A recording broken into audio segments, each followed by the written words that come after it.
you embrace Tsar Mamdaniism, this third world nonsense, or do you run away from it because it is not representative of the vast bulk of Americans? And the answer is they ran toward it, they grabbed it, and they hugged it. So Ben Shapiro just exposed how Obama's alliance with radical socialist Zuhur Mamdani reveals the Democratic Party's complete transformation into an anti-American movement. This isn't hyperbole. We're seeing the merger of Obama's post-colonial guilt with Sanders' socialism, creating a genuinely dangerous ideology. Let's break this down. In any case, the leadership of the Democratic Party is full-scale embracing the third worldism.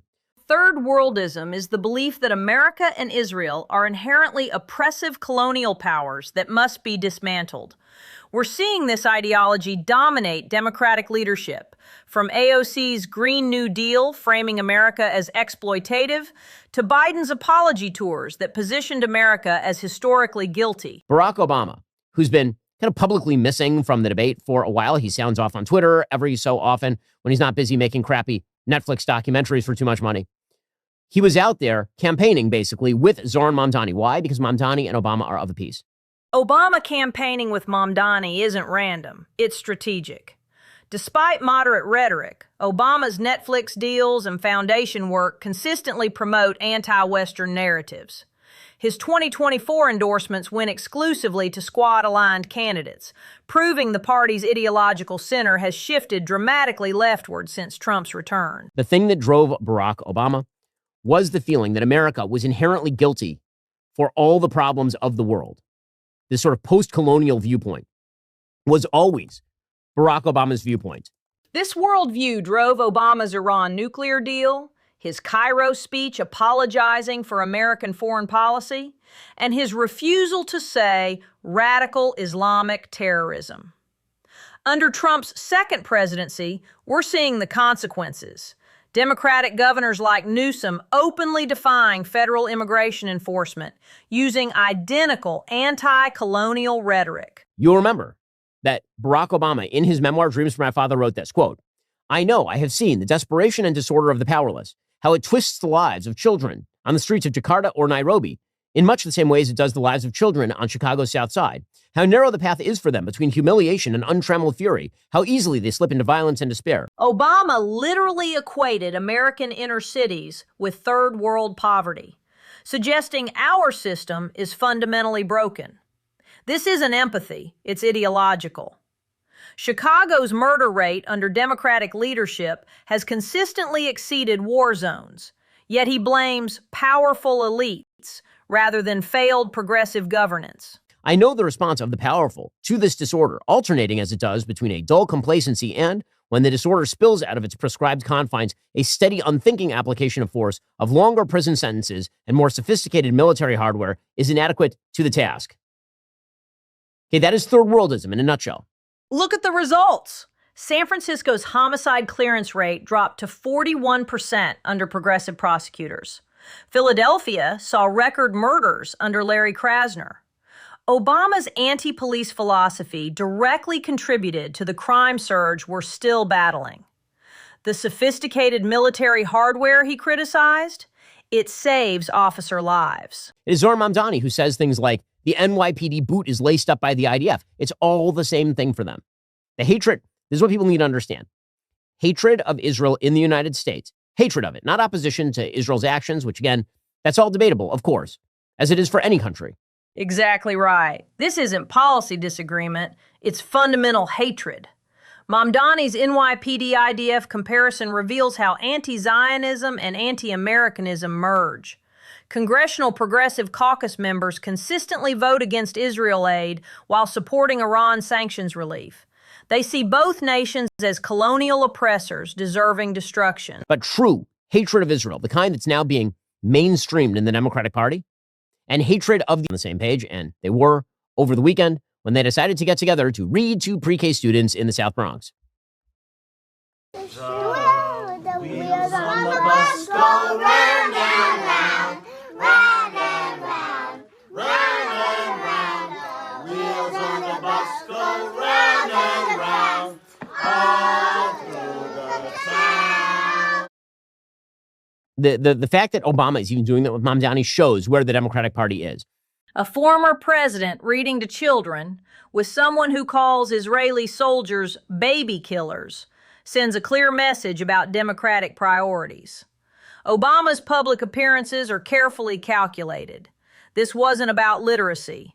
It was about legitimizing radical anti-Israeli sentiment within mainstream Democratic politics. Bernie Sanders took over the heart of the party, and then he combined it with Barack Obama's diverse background, and that's how you end up with Mamdaniism.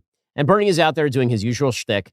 Over the weekend, he put out, quote, if you paid $1 in federal income taxes this year, you paid more than Walt Disney, Citigroup, CVS, Kohl's, Ticketmaster, Tesla, United Airlines, etc.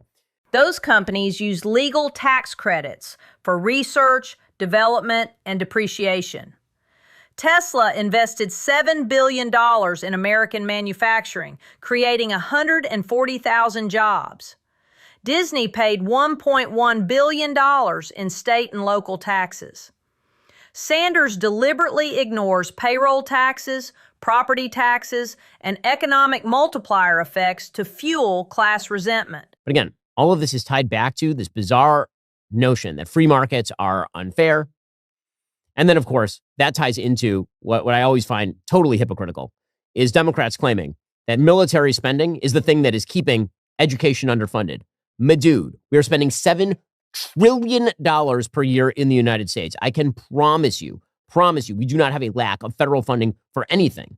The question is whether those federal programs actually work as advertised. Federal spending hit $6.8 trillion in 2024. We spend more per student than any nation except Luxembourg. The Department of Education's $80 billion budget produces declining test scores. Military spending creates 2.1 million jobs and drives technological innovation. The problem isn't funding. It's bureaucratic waste and union protection of failure. Again, this line, you hear this from the same people who are promoting the lie for some reason that people in the military are not volunteers, that there is a draft. They're using the same sort of shtick that was being used in 1969. When it was actually accurate, when people actually were being drafted into the military and sent to. Today's military is entirely volunteer with competitive benefits and education funding. Average military compensation exceeds $99,000 annually. Vietnam draft protests made sense when kids were forced into combat.